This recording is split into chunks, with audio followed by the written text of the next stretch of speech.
Greetings,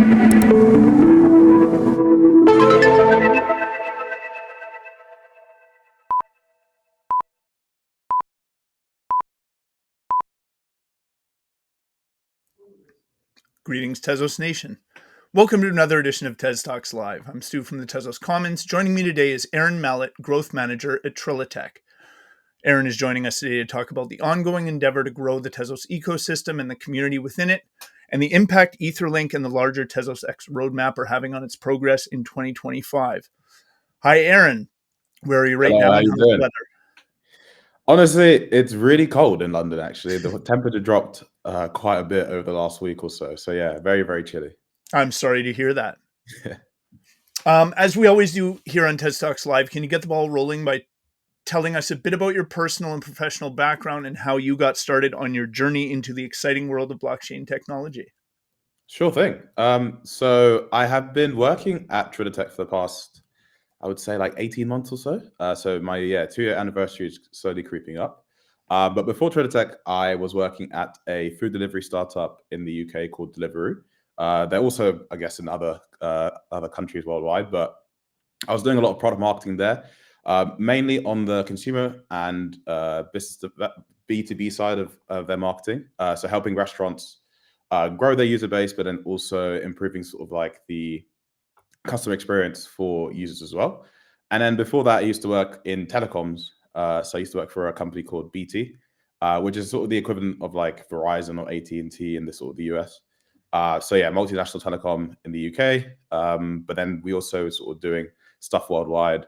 A lot of stuff focused again on like sort of transformation. So working on things like Google Meet, Zoom, and Cisco WebEx. And then alongside some other stuff in sort of the oil and gas and satellite sort of telecommunication sector. So a wide range of stuff really. But yeah, how did I get started in Web3 or in blockchain? So I would say I've been in this space for around since 2018 or so. So I was introduced to it whilst I was at university. And then like I've been sort of dabbling in and out over the past couple of years. But I would say I had a real strong interest in it just around like 2020 or so. So I guess like the sort of the previous bull market, if you want to call this this recent one at all. Yes, I would say I've been in blockchain for around interested in around it for about since 2018. Okay. So a very mixed bag as it pertains to your professional background. You mentioned you've been working with Trilitech. Was Trilitech your introduction to the Tezos ecosystem, or were you already aware of it before that? Yes. So I was aware of the Tezos ecosystem previously. I wasn't actually aware of Trilitech. I think like Trilitech is this weird sort of like you don't really know about it unless you're like deep in the ecosystem. But yeah, no. So I was around. I knew about Tezos obviously through NFTs and art. That was obviously really really big a couple of years ago, and Tezos was sort of the flagship around that. So yeah, I was exposed to that, and I think I have like an interest in art outside of like I guess typical the off-chain art world. Mm-hmm. And some of the partnerships that the Tezos ecosystem had with some museums and art galleries previously sort of introduced me to Tezos as a whole. But yeah, in terms of Trilitech, when I was sort of applying for jobs within Web3, so sort of to get a job in the Tezos ecosystem, if you will, especially in the UK, Trilitech is sort of the main entity that sort of supports building on Tezos. So yeah, that was my introduction to Tezos, and yeah, been here for 18 months or so. Okay. So you had sort of some touch points with Tezos via your interest in art and NFTs. And as you first started dabbling in the ecosystem, what was it about this blockchain ecosystem in particular that appealed to you and made you want to get involved? Sure. I think it was around creativity, really. I think the community. One, I think like NFTs have a real place within blockchain, and I think just that like sort of budding nature around the art community that really showcase the strengths of the Tesla community as a whole. Like, I mean, I've naturally been working on DeFi within Etherlink, but it's still been great to see like the core sort of L1 community really strong. and also some of the stuff that is always popping out in terms of the art and the NFTs that are being created. It's like even during bear markets or like downtimes in terms of like sort of typical price action across tokens and stuff like that, there's always cool stuff going on in the Tezos ecosystem because it's just full of creative people. So I think that's like the main thing that really attracted me as a whole. Okay. And you've been actively working in the space for about 18 months now. Um, as somebody who's now an active part of not just the Tezos space, but the global blockchain community, how would you describe your journey into this arena so far? Well, that's a great question. I would say my journey has been interesting, very, very interesting. There's so much to learn, and I think like I've had the privilege of attending and meeting so many people across the world at events. So obviously, the main sort of flagship one in Europe is ETCC, but then also being able to meet some of the people in Asia Pac at Token 2049 as well. And I think as a whole, is just again sort of the variety of in terms of blockchain as a whole. Like you walk around these event floors and you see such a wide array of projects, some good, some bad, but it's just so many builders, so many people thinking about how to use blockchain technology and apply it to the real world and trying to sort of build things for the better. And I think it's that sort of like optimism, it's that hope, it's that sort of builder energy that's really, really exciting in terms of seeing like what people are thinking of, seeing what people are trying to come up with, and then hopefully, down the line, what sticks, what doesn't, and sort of like learn, build, iterate, and improve on it. Okay. And that journey that you're describing, of course, has led you to becoming a growth manager at Trilitech, as I mentioned off the top. Can you talk a bit about what exactly a growth manager at Trilitech does? Like, what does your day to day look like in that role? Sure. So yeah, growth management at Trilitech is an interesting one. So I've been mainly focused on Etherlink since I joined. So Etherlink marketing sort of end to end has been managed by myself and my team. So whether it's social media, events, all the documentation, all the website stuff, anything that has an Etherlink sort of logo or touch point, the brand, that all sort of stems from myself and some of the people at Trilitech in terms of what we've been sort of delivering. Ultimately, it's really about trying to find a way to one, get Etherlink sort of recognized within the wider blockchain ecosystem. So whether it's working with partners or integrators, and then secondly, it's also supporting our builders on Etherlink, but then also helping sort of like establish the core sort of development of Etherlink as we've gone along. So I think right now we're on the fifth or sixth upgrade. So it's running sort of all the upgrade processes for that alongside the sort of developer relations team and the engineering teams. It's also looking at trying to build fun and imaginative ways of engaging community, and then sort of doing actual like growth focused stuff like Apple Farm. DeFi incentive program on Etherlink. I think it's one of the first types of a program in the Tezos ecosystem as a whole. Apple Farm is a pure like growth initiative from like a growth management perspective. Okay. And you touched on Trilitech a moment ago, saying it's kind of weird and it's something you only come to contact with once you're sort of ensconced in the ecosystem. Now that you are, how would you describe Trilitech's role here in the Tezos ecosystem? Yeah, I'd say Trilitech has a really strong role within the ecosystem. Obviously, the sort of the key entities, Trilitech, Tezos Commons, Nomadic Labs, we all work really closely together. I would say like Trilitech is sort of a bit of like the marketing product sort of hub, if you will.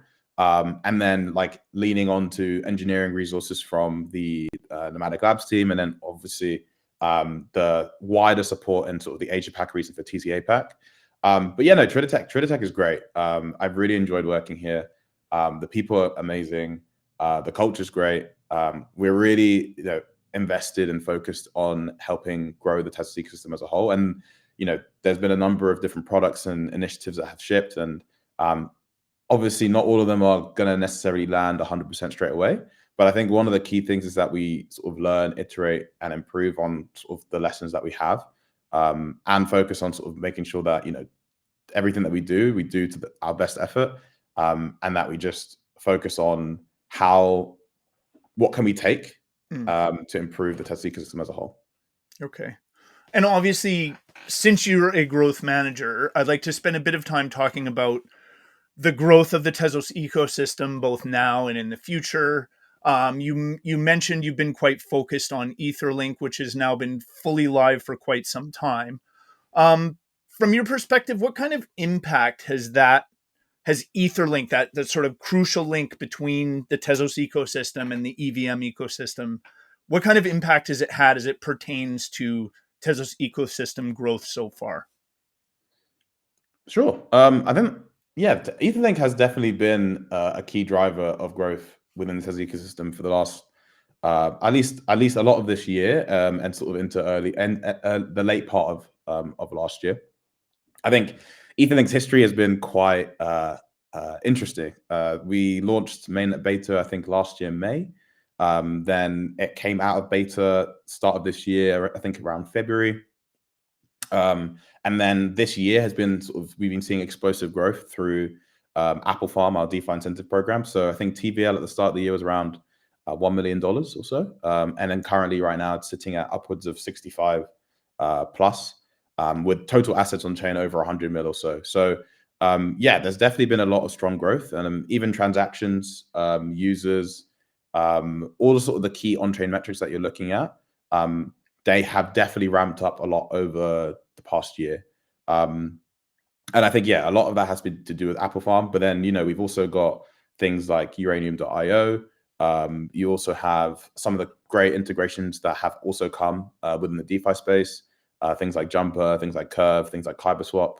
And there's also some exciting stuff coming up in the future as well, even though things have slowed down recently. But there's always stuff coming within the Etherlink space. Okay. And as an add-on to that, you mentioned that there's some stuff coming. Like, as far as Etherlink goes and its sort of growth role as it pertains to Tezos, what do you expect to see from that pairing in the days and months and years to come? Yeah.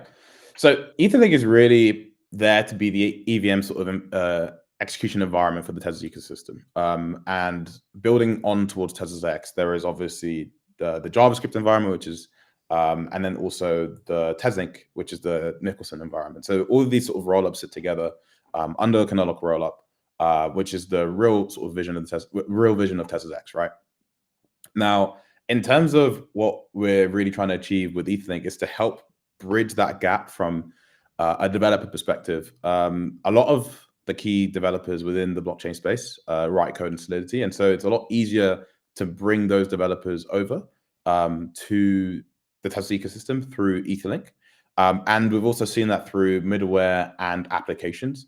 So some of the sort of like top DeFi applications within the EVM space we now have on Etherlink. But then also in terms of like infrastructure, bridges, and other ways to connect assets and users to the Tezos ecosystem, Etherlink is that bridge, a metaphorical bridge between the two. And so that's really where a lot of the sort of benefits or the growth can come from. It's sort of reducing those barriers to entry, but then also, giving developers and users that taste of Tezos, and then moving them further through the ecosystem as a whole. Now, we definitely can do better on that latter part in terms of like migrating those users to the layer one and also other layer one dApps and applications. But these things come with time as we sort of like reduce the barriers between Tezos and Etherlink. So, before we had a 15-day wait for withdrawals, but then, now we have fast withdrawals, which allows you to move from Etherlink to the layer one in around 60 seconds or so. But then, trying to improve the UX as a whole with wallets. Temple Wallet obviously now supports Etherlink and Tezos. So you have this one unified wallet experience for your EVM applications, but then also your Tezos layer one. And so it's really around like educating users, but then also improving the UX to get that synergy and growth for both the ecosystem as a whole. Okay. And speaking of improving that UX, I understand there's an upcoming Etherlink upgrade proposal to be brought forward and voted on in the not too distant future. How much can you tell us about that?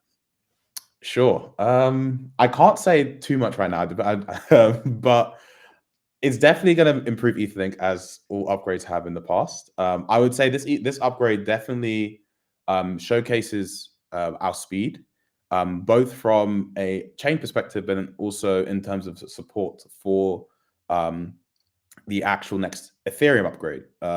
So I think that's one of the key things, that we're able to improve and upgrade Etherlink very quickly after Ethereum does their upgrade as well. So that way, again, it improves the developer experience as a whole. So like Etherlink isn't necessarily isn't getting left behind behind other Ethereum upgrades. I think at one point we were 2 upgrades behind, but then the teams at Nomadic Labs and Trilitech have really put the foot on the gas to get us up to par. And now we'll be looking to do an upgrade a couple weeks after Ethereum does their own upgrade. So yeah, definitely an improvement, and there's more to share in the upcoming weeks.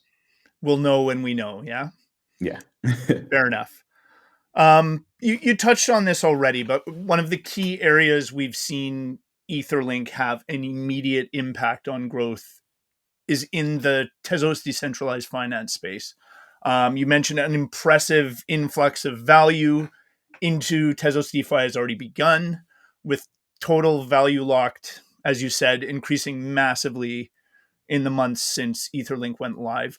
What does that kind of increase in value enable from a DeFi ecosystem growth standpoint?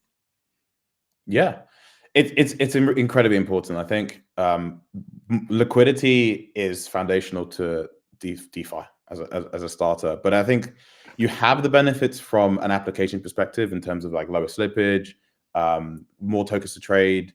But then also, I think what people don't realize is like the benefits from an overall sort of like marketing and industry perspective. You know, TVL and like rankings within DeFi Llama or DApp Radar, RIP. But these types of rankings are like instrumental in terms of like helping position chains and helping position projects either for investment or just within the wider like blockchain space. And that's definitely had a benefit on Etherlink and then also within the Tezos ecosystem as a whole. So the pairings of the two have been really instrumental.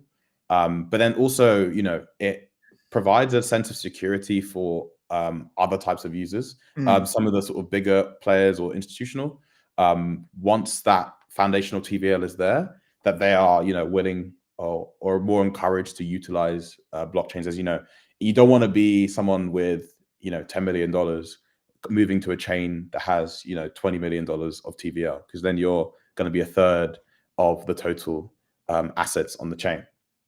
And so having more liquidity, more TVL across a wider number of users reduces that risk for more institutional players or bigger whales to come in and enjoy and participate within Etherlink and Tezos DeFi. And that has benefits for the use token, so STXTZ, which is also the Apple Farm, or we have a version of it as the Apple Farm reward token. And so, yeah, the benefits are just sort of inherent in the growth. Okay. You mentioned Apple Farm there, and you've mentioned it a couple times already. It's sort of as a fascinating part of the ongoing Etherlink driven evolution of Tezos DeFi. We do have Apple Farm and Appleville currently wrapping up their impressive first seasons. Can you talk a bit about those two platforms and what's been learned from them as their creators work toward launching their second seasons in the days ahead? Yeah, sure. I'll start with Appleville first, given that I haven't actually mentioned it yet. So Appleville is a on-chain farming simulator / game. So you essentially plant seeds. You have to wait a certain amount of time before you can harvest the seeds, and you get Apple points or AP.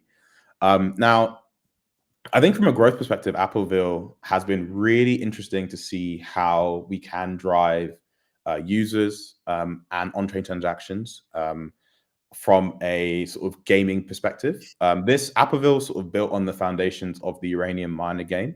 that went live a couple months ago as well. And Uranium Miner was sort of the first way that we were experimenting at Trilitech to sort of look and see like how can we, promote a project on the blockchain, but utilizing gaming, that's something that's not necessarily tied directly to the product. So obviously, Uranium Miner, it was same sort of principle, side scrolling, click, you have to sort of harvest or like claim the uranium, and then you get points for how much uranium you harvest. Same, you sort of take that notion and flip it and sort of apply it to apples, and you get Appleville. Now, one of the benefits for these types of games is that you do get a lot of marketing exposure. There's a lot of people who naturally are playing these games, these sort of tap to earn or play to earn games, looking for some sort of like reward or airdrop. And as part of that, they are sort of doing tasks and engaging, whether it's on Discord or Twitter. And so you get to build a community, you get to get marketing support to promote different projects within the ecosystem. And then at the end of the day, the people who farm or play the most get rewarded with some sort of airdrop or token in the end. And so these types of like individual breaking these games down, we're able to sort of look and see the types of mechanisms that we can utilize to promote other projects within the ecosystem, not necessarily only through gaming, but looking and seeing like how can we break how can we break and see marketing exposure? How can we break and see community exposure, Discord growth, and apply that to different sort of marketing outputs for other projects. And so that was one of the benefits of Uranium Miner and then also Appleville. And then sort of onto Apple Farm. So Apple Farm is quite funny because I think in theory we should have technically named them the other way around, but Apple Farm did come first. Apple Farm is a sort of a pure DeFi incentive program. It's built in partnership with Merkle Labs, who have also done a bunch of incentive programs for some big chains as well. And so the main sort of benefit or the main goal of Apple Farm was to really try and drive TVL within the Etherlink sort of environment, but then also Tezos DeFi as a whole.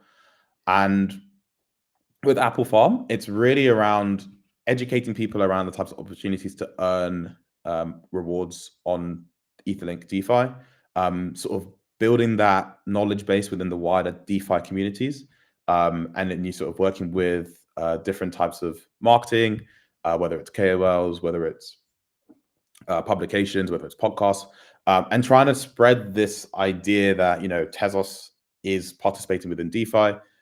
You can do it on Etherlink. The bridges for you to sort of the barriers to entry for you to participate within Tezos DeFi are now a lot lower.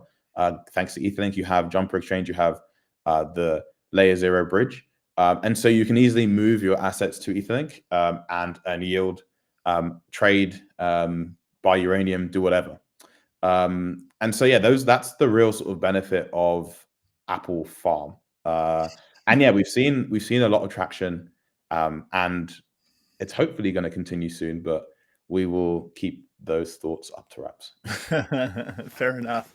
It's definitely a very interesting entry point. I spoke to FA about this recently, where you have this gaming experience that sort of introduces people to Tezos DeFi without them necessarily even realizing it, and all of a sudden they're thinking like DeFi participants, and they're learning how to do this through a game. Now, Etherlink is, of course, just one part of the larger Tezos X vision, albeit a very important one. Yeah. How do you envision Tezos X impacting growth here in the Tezos ecosystem as we continue along on its roadmap? Yeah, I think really sort of what I mentioned in the past around sort of learning, iterating, and improving. With Tezos X, as the additional runtimes come online, it's really about taking the benefits and the learnings from Etherlink and applying them to Justice, applying them to TezLink, and then figuring out a way to also build synergies between them all together as well. So are there any interesting new experiences that we can sort of create from having an EVM environment a layer one environment, and also a JavaScript environment all together. What can we showcase to the rest of the crypto community that we can do within the Tezos ecosystem that you can't do anywhere else? And what benefits does that bring?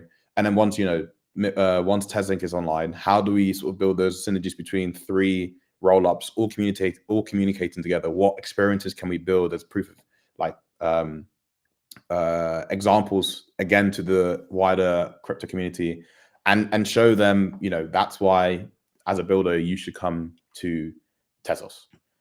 It's really about trying to build and think about these experiences, utilizing technology, testing, iterating, and sharing them with the world. Okay. And as far as that Tezos X endeavor goes, from your perspective, what stage are we currently at in the sort of journey to bring Tezos X to life? Yeah. So Etherlink is the first roll-up as part of the Tezos X vision. We also have fast withdrawals now live as well, which is important.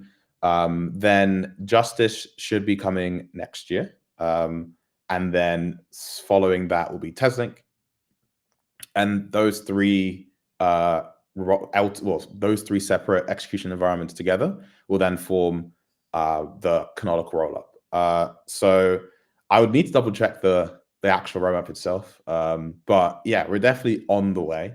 And yeah, it definitely there'll be more stuff to be shared later into this year and sort of early in next year, particularly obviously at TezDev, which is the flagship Tezos event every single year. Gotcha. This is all great stuff so far. I'm excited to learn more, but before we dive into the nitty-gritty, are you ready for the world famous TezTalks lightning round? I am indeed. I'll give it a go. Fabulous. Then it is lightning round time. Remember, there are no wrong answers. This is just for fun, so our viewers can get to know you a little bit better. Are you ready? Sure. Are you a night owl or an early riser? I am most definitely a night owl. I can't express. Oh, sorry, I was going to say I can't express how much of a night owl I am. Fair. Exercise or naps? Exercise. Pizza or sushi? Pizza, particularly New York pizza. One of my favorites as well. What is your favorite country to visit for a vacation? Ooh, I have to say Ghana. Very nice. Never been, but I'm sure it's lovely. If you were elected king of the world, what's the first thing you would do? Ooh, king of the world. That's a great one. I don't know, actually. That's a great one. Extra 4-day work week. I don't know. Yeah. Beautiful. I love it. Name one thing you will never do again. One thing I'll never do again. Ooh, I don't know that actually. It's a tough one. I was going to say skydive, but I've never skydived. I don't know. You could just say that's something I will never do. Yeah, I don't think I ever skydive. No. Fair. What is the secret to happiness? Family and friends. Beautiful. Do you have any pets? I don't, but I used to have loads of fish, but they all died. I'm sorry to hear that. Yeah. And finally, what is your favorite thing to do on a rainy day? Honestly, sit inside and play video games. Beautiful. Those were excellent answers. Thank you. Thank you. This concludes the TezTalks lightning round. Let's get back into it. Now that we've talked about your background and your role with Trilitech, I'm hoping we can sort of zoom out a bit and talk about growth in the Web3 and DeFi spaces more broadly, starting with a bit of a deeper dive into the current state of decentralized finance. Yeah. I realize we've already touched on this a fair bit, but it's always appeared to me that DeFi represents one of blockchain's most interesting and promising use cases. So what is the current state of decentralized finance in 2025 in your view? That is an amazing question. Thanks. So yeah, I think DeFi has definitely transformed over the last even couple years, particularly even 2025 as a whole. I'm not sure if we've seen the rise of RWAs. Obviously, stablecoins were sort of the big thing that was happening, particularly earlier in the year. And I think for me, stablecoins presents a really interesting opportunity for DeFi as a whole, bridging the barriers between people moving money. I think it's still crazy in 2025 that you want to use Western Union or you want to use any of those sort of money transfer applications, and they charge exorbitant fees. You need KYC. Like there's all these sort of small things that make it really, really difficult for people just to send money to each other. And I think global payment rails, stablecoins really provide an opportunity for that movement of money and that movement of liquidity in a way that has a real use case for Web3 and crypto as a whole. Now, you also have RWAs. Obviously, we have Uranium.io and Etherlink. There's some more interesting stuff coming in the RWA space as well, which obviously I can't share, but I just want to give everyone a hint that it's definitely exciting in the RWA space and within Tezos. But RWAs definitely provides a really interesting another platform for DeFi. We have Midas, we have Spyco, which is sort of tokenized T-bills and EU treasury bills as well. And that provides an interesting sort of like space, taking real world assets and putting them on chain. And then I would say finally, there's this sort of a rise within, I guess, what people want to call like simple DeFi or yield maximizing. Aave recently announced their app, which will be on the App Store, which will also be, providing users with up to $1 million, I think, of protections in terms of deposits. And I think there is this like sort of weird or like interesting use case that's happening right now where DeFi protocols are now trying to become sort of the new neobanks. So particularly in the UK, you have like Starling, you have Monzo, you have Revolut. Those are sort of the big three in terms of that's taken over from the traditional banking sector. They provided, and I would say like they really benefited or took over in that space from providing debit cards that were allowing people to travel and spend money for a lot cheaper. So typically, say you had like a Barclays or a Lloyd's TSB account. If you went abroad, you would be paying like £3-4 per transaction. These sort of challenger banks or neobanks saw this as a real opportunity to sort of get users. So they provided cards where if you went on holiday, you would basically pay the same fee through the MasterCard exchange rate. And then people realize like these accounts are actually quite good. And then next thing you know, they start using them for everyday spending and that's their actual bank account. And I think we're sort of seeing that now with this new sort of play or move from Aave in particular and sort of just like simple DeFi and these types of curated DeFi vaults where you get people to essentially deposit, a bit of their savings or a bit or a decent chunk of their savings for a relatively high yield and a stable return. And then they realize, okay, this is actually like pretty safe. This is pretty good. Now I want to sort of like expand and maybe they start launching, debit cards and credit cards. And next thing you know, you have these sort of new sort of applications or protocols turning into the neobanks of the future. So I think, yeah, there's definitely a lot that's happening within 2025 and then also looking into next year as well. Okay.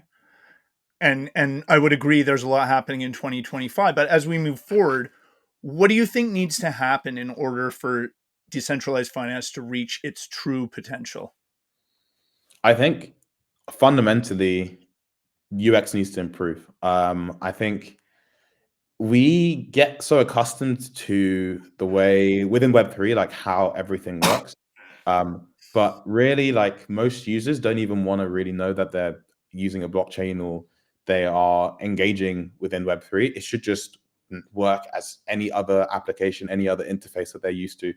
And I think that's really where we need to go to. I remember having to buy Bitcoin back in like 2015, 2016 or so, peer-to-peer off some random like website. And now obviously you've got exchanges, or I think back then you had exchanges, but I didn't even know about them. But you have centralized exchanges, you've got decentralized exchanges.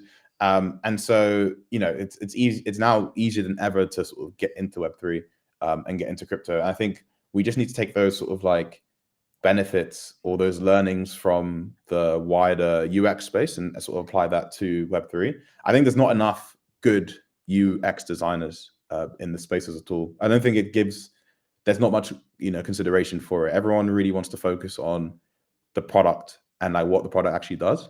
But I think there's also, and this is sort of me as a marketer with my hat on as well, but like there is such a importance on the look and feel of a product that people naturally overlook. Even something as simple as like realistically, what are bank accounts? They're just like fancy piggy banks, right?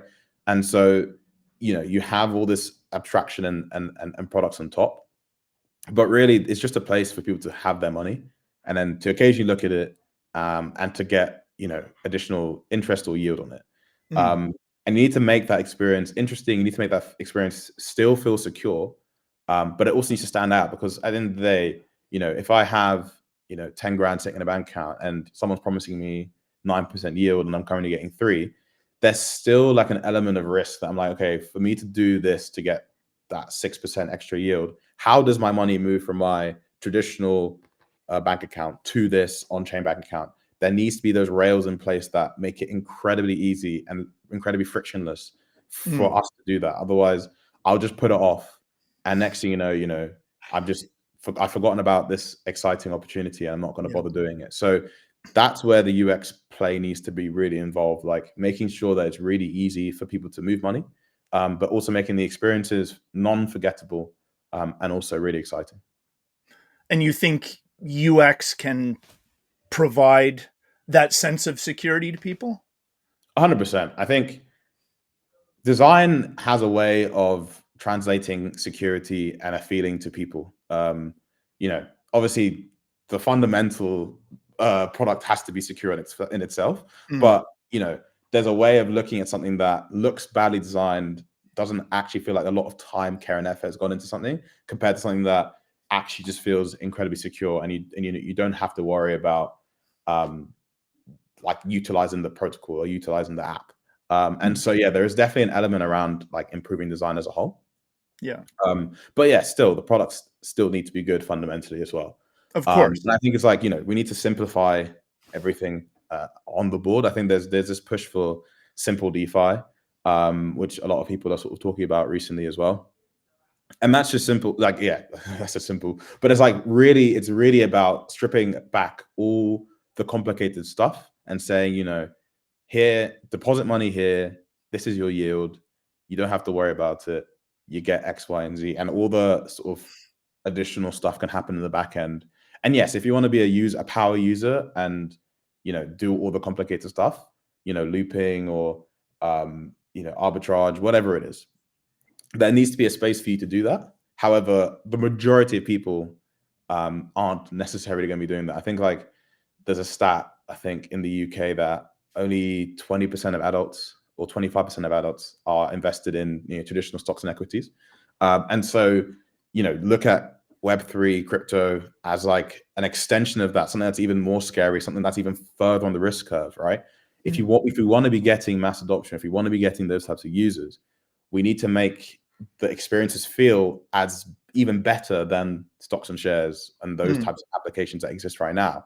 Because why would someone jump from baby steps from investing in like the S&P 500, for example, and not bother doing that, and then suddenly buy some random token on the internet?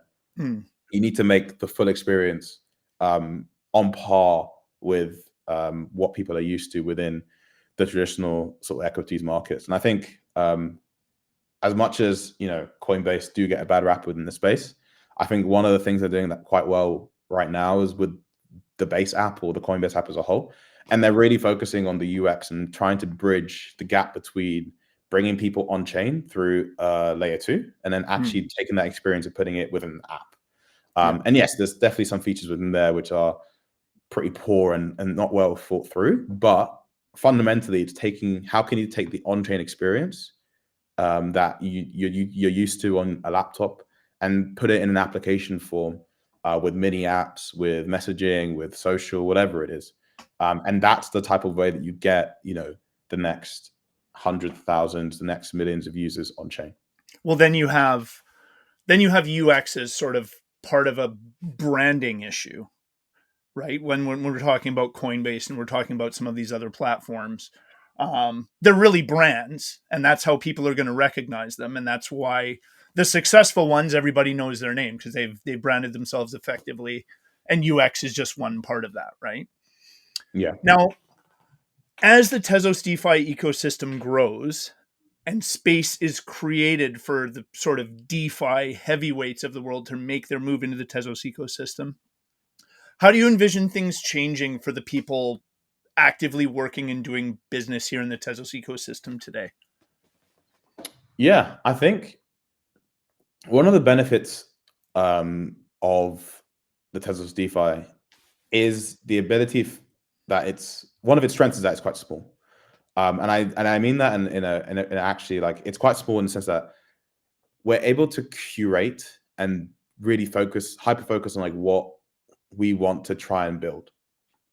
And from there, you're able to sort of develop a niche. And from that niche, you can then, it's quite easy to sort of sell that niche to other people. Because if you want to come and, you know, trade commodities or trade stocks and shares or whatever it is, you can build a chain hyper focused on that, or build a DeFi experience hyper focused on that. And then you can go to all of the typical like players or users in that segment and say, like, this is the place to do this. And so this is why you need to be here. And so the story becomes really easy once you have a core niche, and then you can expand on. And so when you have a lot of stuff going on, as much as it sounds exciting and as good as it is on paper, sometimes it is very difficult to get traction, because it's like, what are we doing here? There's a lot of stuff going on. I don't really know what the benefits are. But with Tezos DeFi, we have and we can build a niche. And it's really about, once we have that niche, translating it and going after the segments that we would like to see the best return on investment. Okay. And there's one last thing I'd like to touch on before we wrap up. In addition to value moving into the DeFi space, in addition to what we've been hearing about Etherlink and its impact on growth, we've also seen staking move to the forefront of the conversation here in the Tezos ecosystem in recent months. Why is it important to the overall health of of Tezos and its ecosystem for those holding Tez to stake it? Yeah, I mean, staking is really, really important. For starters, you earn yield on your Tez. So I don't know why anyone who's just holding Tez would. Well, obviously you should have some liquid Tez, obviously, but that's where STXTZ comes through. But regardless of having liquid Tez or not, if you are a holder of Tez, the one of the benefits is the native yield that the token can accrue. And so that's why staking is so important. And so, yeah, you then have STXTZ, which allows you to basically utilize your Tez in liquid form and still earn staking reward as well. And you can do that on the layer 1, and you can also do that on the layer 2. So hypothetically speaking, a nice DeFi example here for everyone, but you can, deposit STXTZ into Superlend, borrow USDC against that, and then use that USDC in real life if you really wanted to. So say you had, like, I don't know, a car payment that you need to make, you could withdraw that USDC, pay for the stuff in real life, but you're still earning yield on your Tez. But then obviously you need to then pay off the USDC that you have borrowed in the future. So yeah, always be aware of that. But it provides the extra layer of composability within DeFi. Instead of you having to, without a lending protocol, you would have to sell your Tez, which no one really wants to do. So yeah, that's the benefits. You get staking rewards and composability within DeFi. So yeah, stake a Tez or use STXTZ. Okay. What's next for Aaron Mallet and the Trilitech team? You've mentioned a few already, but do you have any other exciting rollouts or announcements in the works? Yeah, so we obviously have the next Etherlink upgrade. There's a really cool activation that we're currently working on, which all I'll say is, everyone learn your keyboard strokes very well. Get typing very, very fast. We also have confirmed our sponsorship for ETH Denver next year. So some of the team will be going out to ETH Denver again to meet EVM developers. TezDev 2026 has also been announced. I know it's quite far away, but I will still shout it out right now and say, everyone to pre-register and also start looking at accommodations, because where will it be? It's in Cannes again, but the dates have been moved, so it's at the end of March, I want to say. Last year it was in May/June, so they've moved it a bit further forward, or back technically, because it was so hot last year. So yeah, we definitely have, like, the two big events that are happening sort of in Q1. From a Tezos side, we've got TezDev, we've got ETHCC, and we also have ETH Denver. Etherlink upgrade as well coming in before the end of the year. We also have some interesting and exciting news around Apple Farm. Can't share too much around that, but all I'll say is if you have enjoyed the yields and the rewards that you've been earning on Apple Farm, you will also continue to enjoy them going forward. I think that's enough on that side of things. And yeah, there's definitely just more exciting stuff within the Tezos DeFi space and Tezos as a whole. Beautiful. We could go on all day, but unfortunately we've come to the end of our time here. To all our viewers, thanks for watching. If you'd like to get in touch with us, our social media contacts can be found at tezoscommons.org/TezTalks. We'd love to hear from you. Aaron, thanks so much for joining us today. It's always awesome to speak to the folks focused on Tezos and Etherlink ecosystem growth as we move tirelessly toward the blockchain-powered future. To everyone out there in Tezos land, thanks for joining us on TezTalks Live. I'm Stu from the Tezos Commons, and our awesome guest has been Aaron Mallet from Trilitech. Now let's go help the Tezos ecosystem grow.